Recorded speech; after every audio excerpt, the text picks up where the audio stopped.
Él, yo creo que va a convertirse en el referente político de transformación profunda del siglo XXI.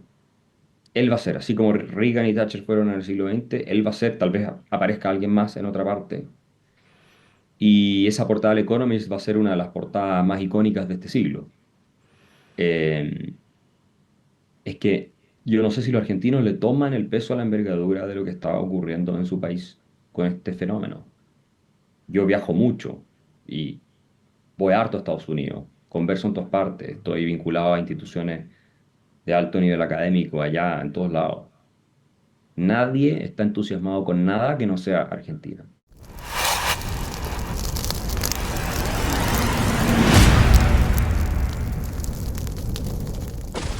En la historia bíblica de Caín y Ujú. Abel, vos tenés de algún modo dos actitudes posibles frente a la vida. La de Abel, que es positiva, que es industriosa, que al equivocarse vuelve a intentarlo, y la de Caín, que es fundamentalmente de resentimiento y de envidia, y que termina matando a Abel. Y lo que Peterson dice es que en realidad la explicación psicológica fundamental para movimientos como el wokismo, neomarxismo o incluso para el marxismo original, es esta cuestión humana básica que podríamos llamar la actitud de Caín ante la vida, que es una actitud fundamentalmente de envidia y resentimiento contra las reglas de juego del universo y contra toda forma de éxito. ¿Qué pensás de esta visión? Bueno, es una de las características, ¿no?, de Jordan Peterson de encontrar siempre referencia en los textos sagrados a cuestiones que son muy modernas, pero tiene razón, porque en última instancia la naturaleza humana no es que sea muy distinta hoy de lo que era 5.000 años atrás, entonces, o Mm. 2.000 años atrás. Entonces, el tema es que antes se tematizaban estas cuestiones y se describían y trataban de manera mucho más profunda y mucho más sofisticada. Y creo yo que el Antiguo Testamento y el Nuevo en otros temas son el libro más grandioso que se ha escrito en la historia de la humanidad, no cabe ninguna duda. Y es la base de toda nuestra civilización. Y efectivamente, toda esta corriente marxista y los totalitarismos, el nazismo, que tenía mucho de marxismo también, la gente se olvida, el fascismo también. Benito Mussolini era un gran admirador de Era Marx, andaba con socialista, sí. tenía una medalla de Marx que la llevaba para todos lados, su padre era comunista, o sea, la gente no entiende esto, pero tú lees las biografías de estos personajes y básicamente ellos reaccionan contra el cristianismo, ¿no? Y claro, tú puedes hacer ahí una línea directa con un análisis más elaborado, como los que hace Jordan Peterson y ver en la historia de Caín y Abel y toda esa cuestión. Eh, y, y bueno, es probable que sea así. Yo no tengo la tradición de estudio que tiene Jordan Peterson en los textos antiguos como para hacer ese análisis o comentarlo muy en detalle, pero me he ido metiendo cada vez más, tengo que decir, a propósito de la influencia de él, porque realmente sí es fascinante, y de Carl Jung, a quien él sigue mucho y que a mí me fascina también, pero que no he podido estudiarlo todo lo que yo quisiera, porque además escribió muchísimo. Eh, Sí. entonces, sí, pero en última instancia, creo que Marx, que era un ser deleznable, una persona muy mala, digamos, como ser humano, es el que sienta las bases de lo que pasa después con estos posmodernos, Foucault, Derrida, con la Simone de Beauvoir y toda esta persona. Y tú te acuerdas que Marx partió escribiendo poesías apocalípticas, ¿no? De que él, Sí, me él sorprendió iba... mucho enterarme por una biografía de que había sido satanista en su juventud, de que Sí, estaba sí. fascinado con la figura de Lucifer, precisamente porque lo consideraba un símbolo de rebelión. Y tiene poemas en que hace alusiones a Lucifer, ¿no? Y a que él estará sentado en su trono sobre las ruinas, ¿no?, de la creación divina. El Marx, o sea, una cosa muy oscura. Notable. Y no es necesario ser esotérico para creer en esto, o sea, es cosa de leer a No, no, Marx. Él no. mismo No, pensaba.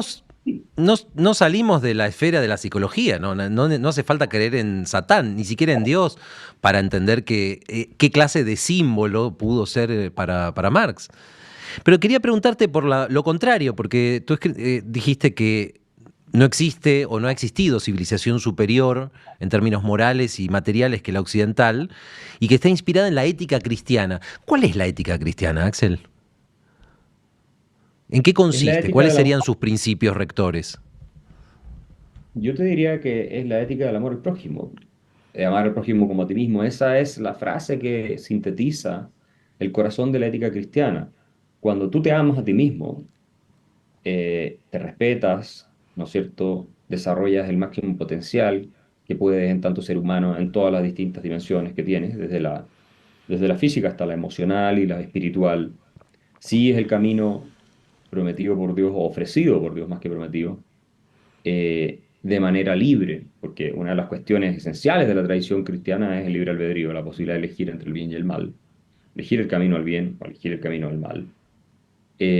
Bueno, cuando tú eres así, tienes la posibilidad también de amar a otros, ¿no? Y de entregarle a otros y entregarte a otros. Si tú no te amas a ti mismo, no eres capaz de entregarte a ti mismo, no puedes hacerlo con los demás. Y lo interesante es que esta afirmación, ama al prójimo como a ti mismo, es en esencia libertaria, porque en la tradición cristiana, amar es un acto también de voluntad, de tú decidir el camino del amor, elegirlo, Mm. elegir el camino del amor. Tú puedes hacerlo, no vienes predeterminado, "Ah, bueno, amo, si no, no amo, no tengo nada que hacer". No es así. Entonces, es tremendamente libertario ese principio de ama al prójimo como a ti mismo, y es donde reposa, me parece a mí, la esencia de la dignidad humana, que es esa libertad que tenemos de querer a otros, ayudar a otros, de entregarnos a otros, de ser generoso y también de hacer lo mismo con nosotros mismos, ¿no? Que parte primero con nosotros, después con el resto. Y, y eso implica que tú tienes que parar sobre tu propio pie. O Ahora, sea, tú tienes, irónicamente, sí, perdón. sí, salvo que sea una persona que está impedida por razones de tragedia humana, pero si no lo estás, es un llamado a que sea un ser digamos, autónomo. No es un concepto que me gusta usar en el contexto de la discusión con el cristianismo, pero sí, sí responsable y libre, ¿no? O sea, tú puedes pararte frente a Dios y tienes la capacidad siempre de elegir el camino del bien y de amarte a ti mismo y al prójimo y de perdonar y todas esas cosas. Ahora, es notable porque, por un lado, entonces, según lo que estás diciendo, el cristianismo estaría en la base del liberalismo o incluso del Sí. libertarismo, pero una vertiente del cristianismo, que es su versión jesuítica, según dijiste más de una vez, está en el origen del populismo latinoamericano. ¿Cómo pasó eso? Sí, porque yo creo que el jesuitismo es una perversión del cristianismo originario. O sea, y es cosa de ver al Papa Francisco. Es el mejor representante de una versión resentida de cristianismo. Y esto tú lo puedes ver en un filósofo alemán que lo analizó muy bien, no el jesuitismo, sino el cristianismo como eh, filosofía del resentimiento. Entonces, ese es Max Scheler, que escribió un libro al respecto, en que él refuta a Nietzsche, porque Nietzsche dijo que esta ética del amor cristiano era la flor más delicada del resentimiento. Y en realidad, Max Scheler lo corrige y le dice, mira, tú estás equivocado. No se lo dice así porque en el libro no está dialogando con él, pero dice Nietzsche está equivocado porque no es que tú ames al prójimo por la debilidad que tiene, por su pobreza, por su enfermedad, etcétera. No es eso lo que hace que el prójimo sea amado por Dios o que deba ser atendido por nosotros y amado por los demás. No, lo que plantea el cristianismo es que tú el amor lo entregas a una persona que puede estar enferma o puede tener un problema económico, lo que sea, o sea, pobre, en la miseria, lo que sea, a pesar de su limitación. Porque lo que tú ves es un ser igual que tú, más allá de sus circunstancias específicas. Entonces, no son sus circunstancias específicas lo que lo hacen digno, es su esencia en tanto hijo de Dios lo que lo hace digno. Y sus circunstancias específicas son completamente accidentales, que no significa que tú las vas a ignorar y tú entiendes que si hay una tragedia que se está sufriendo, tú estás llamado a ayudar, por supuesto, pero, pero el objeto de amor es, digamos, o el sujeto de amor es la persona más allá de sus circunstancias, ¿ah? Porque tiene un alma igual que tú, hecho a imagen y semejanza de Dios. Y el problema del jesuitismo y de buena parte de la tradición católica posterior y de cómo se ha interpretado el cristianismo, y también protestante, esto no es solamente El en la catolicismo. Iglesia católica. Sí, es que se perdió esa esencia fundamental del mensaje cristiano. Y por eso Nietzsche, que tampoco lo entendió bien, detestaba el cristianismo. Lo encontraba una religión de ovejas, una cosa de débiles, que entonces tenías que esperar que llegue el más allá para realmente vivir como tú querías, que te suprimía los instintos vitales y te hacía más enfermizo, etcétera. Pero esa corrección que le hace Scheller, que es bastante notable en su libro sobre el resentimiento, es muy importante para entender qué es lo que está mal en el jesuitismo, que yo creo que llevan esto al paroxismo, al extremo, la filosofía del resentimiento. O sea, cuando Francisco, yo le leí, yo escribí un libro sobre el Papa Francisco, o sea, tiene frases en contra de la gente rica que son impresionantes. O sea, Sí. Y no nunca tiene una una buena... frase en contra de la Y dictadura de santifica la Maduro, por pobreza. ejemplo. Ah, no, además eso, ¿no? Además yo tengo un capítulo sobre eso. Sus vínculos políticos siempre son con la izquierda extrema, ¿no? La izquierda totalitaria, la izquierda criminal. Eso es lo que él simpatiza, pero ¿por qué? Porque, y esto lo explica muy bien Loris Sanata, o sea, el jesuitismo, y hay excepciones entre los jesuitas, no son todos iguales, pero como corriente es una reacción en contra de la modernidad, en contra del liberalismo, en contra del capitalismo, en contra del mercado, la idea de propiedad privada, la idea de que tú persigas tus propios fines, es una reacción en contra de eso. Entonces, claro, si bien Francisco no es un marxista propiamente tal, y obviamente no es ateo, pero sí ve en Castro y gente así, aliados circunstanciales que le pueden ayudar a crear, a desterrar el mayor mal que le ocurrió a la humanidad, que es el racionalismo científico occidental y el capitalismo burgués, ¿no? Porque ellos lo entienden como fuerzas centrífugas que destruyen los vínculos de solidaridad en una sociedad y básicamente el cuerpo de Cristo que se debe interpretar como el cuerpo social, es una visión organicista de la sociedad, Claro, de ¿no? ahí el Y, afán de control social ante todo, que exacto, empieza en las misiones exacto. jesuíticas. Ajá, y si tú ves lo que hacían en Paraguay, que era crear sociedades en realidad teocráticas, donde la libertad individual de los indígenas no existía, pero para nada. Eran los jesuitas liderando, estaba el jefe y los demás tenían que obedecer. Y se intervenían hasta en su vida privada, en lo que podían hacer y lo que no podían hacer. Todo estaba regulado. Era la sociedad perfecta. La idea era una sociedad perfecta de comunión cristiana, como la entendían ellos en este concepto, y era lo mismo que prometía Fidel Castro, por lo demás criado por los jesuitas. Fidel Castro es jesuita.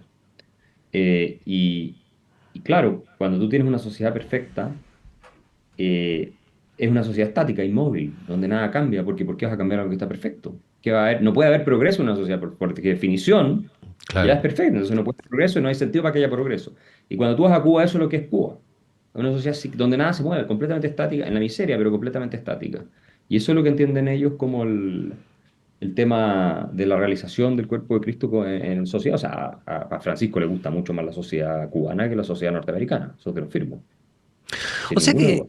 podríamos decir que el sustrato emocional de este populismo originado en los jesuitas es el miedo, finalmente, el miedo al cambio, el miedo a la pérdida de control. De ahí el miedo a la modernidad. Me parece muy fascinante esta genealogía que estás haciendo de las ideas que condujeron al populismo y a la izquierda latinoamericana. Y si puedes tomarte unos pocos minutos más, me encantaría visitar con vos un par de lugares del mundo donde da la sensación de que están sucediendo cosas trascendentes y que van a tener consecuencias para los próximos años, lugares de Latinoamérica y de otros continentes. Empecemos, si te parece, con lo que pasó recientemente en Estados Unidos. Ganó Donald Trump las elecciones en un comeback absolutamente inesperado, insólito, y algunos dicen que esto señala un fin de ciclo, señala el fin justamente de la hegemonía cultural de la izquierda. ¿Cómo lo ves tú? Yo creo que es un golpe muy duro para la izquierda, sin ninguna duda. Yo predije, digamos, que Trump iba a ganar, así como en su minuto predije que Milei iba a ganar.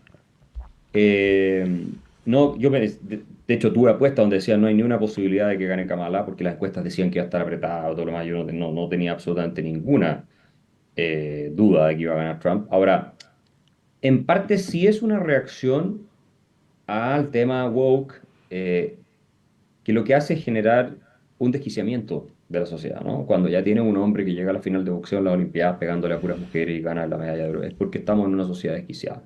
Y esos ejemplos te puedo dar miles que la gente está viendo todos los días en redes sociales y en otras partes. Entonces, yo creo que hay un elemento de wokismo y mucha gente de izquierda lo está diciendo, de centro izquierda en Estados Unidos más razonable lo está diciendo. Ahora, ¿es una derrota definitiva para el wokismo y la izquierda? No, por ningún motivo. Ellos, muchos están redoblando la apuesta, controlan Hollywood, controlan las universidades, controlan los medios de comunicación, controlan buena parte de las grandes empresas del mundo, y por lo tanto esta pelea sigue. Eh, sí no están en el máximo punto de apogeo que estuvieron, eso es cierto. Ya además uno puede decir cosas de manera mucho más libre, sin mayores consecuencias en los medios de comunicación, en las redes sociales. Antes te crucificaban por decir ciertas cosas, hoy día ya no. Por decir, no, mira, un hombre, una mujer, antes te linchaban, ¿no? O sea, era Hace solo imposible dos decir. años ocurría eso. Sí. Ha sido Hace muy, dos muy años te brusco ese cambio. linchaban, muy brusco. Entonces, sí hay un tipping point, ¿no? Hay un punto como de inflexión que está generando una contrarreacción, porque este modelo está colapsando, ¿no es cierto? Eh, de manera muy evidente y ha generado también resultados nefastos para la calidad de vida de la población, entre otras cosas, toda esta idea de la inmigración con fronteras abiertas, que es parte del wokismo, ¿no? Vengan todos y qué sé yo. Bueno, en Estados Unidos, el mismo gobierno de Biden que partió con las puertas abiertas, después en campaña tuvo que cerrarlas por el desastre que estaban generando. Y eso lo mismo en Europa y en Chile y en otras partes. Entonces, creo que tenemos una oportunidad de rescatar los fundamentos de nuestra civilización y una ventana en ese sentido que tenemos que aprovechar. No es seguro que lo podamos hacer en todo caso, ¿eh? Yo no lo veo para nada seguro. Axel, me hacen señas de que se nos acaba el tiempo y eso me causa desolación porque me quedaría mucho rato más conversando con vos. Espero que tengamos otra ocasión. Pero quiero hacerte una última pregunta, ya que esto es Argentina, y es precisamente sobre el gobierno de Milei. No voy a preguntarte cómo lo ves, porque sé que tenés una opinión muy buena del gobierno. Sé que sos moderadamente optimista, pero me gustaría hacerte una pregunta que yo me hago a menudo y que creo que no está clara.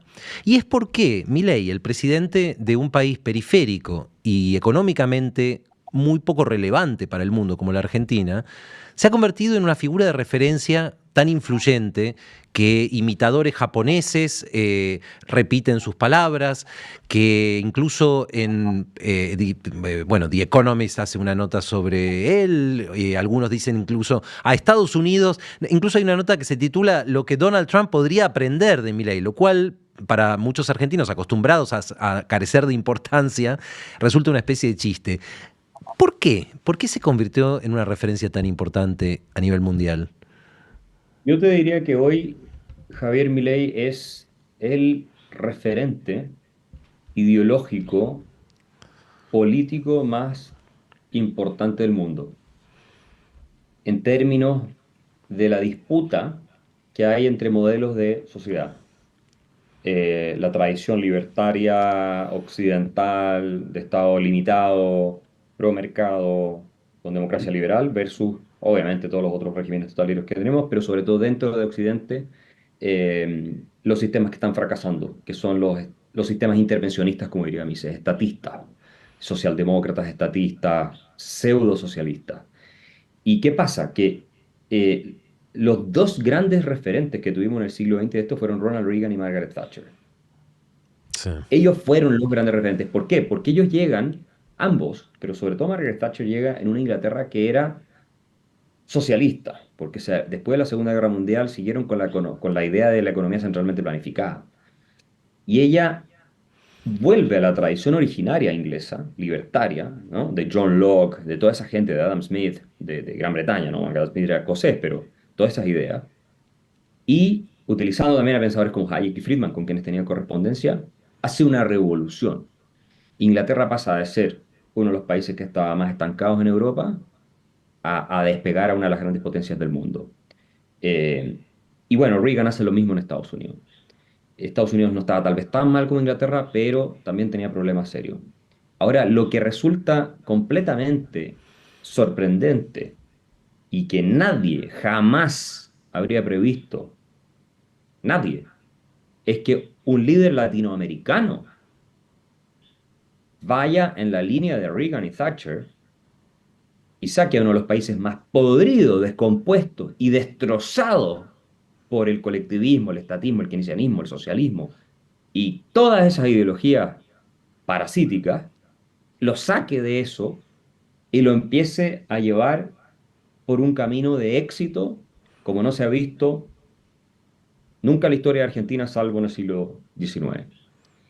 Y en la historia de la humanidad, cambios así radicales. Es decir, el Economist mencionaba que eso se puede comparar con Thatcher, pero lo de Milley, esto me lo comentó Neil Ferguson, el historiador que era profesor en Harvard, ahora está en Stanford, me dijo, lo que está haciendo Milley, y yo estoy de acuerdo, es más difícil que lo que le tocó a Margaret Thatcher. Porque Margaret Porque en Thatcher, por Argentina no último, había una tradición anterior de liberalismo como si había en Inglaterra. exacto, no como la veía en Inglaterra. Es decir, y también Inglaterra siempre era Inglaterra, aunque está bastante hundida en el pantano del estatismo y muy mal. Tenías tú parte de las mejores universidades del planeta, Inglaterra era una potencia militar, tiene armas nucleares, en fin, no era cualquier sociedad, digámoslo así. Lo que pasa es que para sus estándares estaba muy, muy mal, pero Javier Milei no tiene nada de todo eso. ¿No? No tenía ni acceso a los mercados internacionales, nada, nada, nada, nada. O sea, entonces, él, yo creo que va a convertirse en el referente político de transformación profunda del siglo XXI. Él va a ser, así como Reagan y Thatcher fueron en el siglo XX, él va a ser, tal vez aparezca alguien más en otra parte. Y esa portada del Economist va a ser una de las portadas más icónicas de este siglo. Eh, es que yo no sé si los argentinos le toman el peso a la envergadura de lo que estaba ocurriendo en su país con este fenómeno. Yo viajo mucho y voy harto a Estados Unidos, converso en todas partes, estoy vinculado a instituciones de alto nivel académico allá, en todos lados. Nadie está entusiasmado con nada que no sea Argentina. Lo que está pasando en Argentina es lo que está llamando la atención de los premios Nobel, lo que está llamando la atención de los inversionistas más grandes del mundo, etcétera. Y eso nunca se había visto en la historia de América Latina. Eso es la primera vez que ocurre. En algún minuto Chile fue un gran referente en los 70-80 con los Chicago Boys y vino Friedman y Hayek y todo eso. Pero nosotros somos un país pequeño, Argentina es un país importante, grande, y lo está haciendo en plena democracia. Nosotros empezamos a hacer un régimen autoritario, todos los cambios.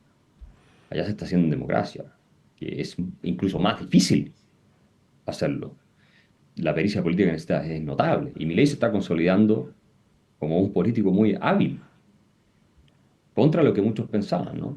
Sí. Así que yo estoy muy optimista con Argentina, me encanta además el país, pero estoy muy contento de poder vivir esto y ser parte de esto, de lo que está pasando ahí, de tener algo que ver con eso, y haber jugado un mínimo rol, aunque sea en lo que está ocurriendo, porque creo que va a cambiar el paradigma de la discusión en todo Occidente. Te lo digo sinceramente, ya está ocurriendo. Bueno, Axel, es un enorme placer hablar con vos, es tremendamente estimulante. Yo te agradezco por el rol que vos también tuviste en este cambio cultural y por tus libros. Te deseo todo el éxito del mundo con el nuevo. Si querés mostrar una vez más la Aquí portada, está. adelante. Vamos a presentar en Argentina, ¿eh? Se va a publicar en Argentina, lo vamos a presentar. Parásitos mentales de Axel Kaiser. Señores, muchísimas gracias. Espero que se repita la charla, Axel. Hasta Encantado cuando pronto. tú quieras. Un gran abrazo. Chao.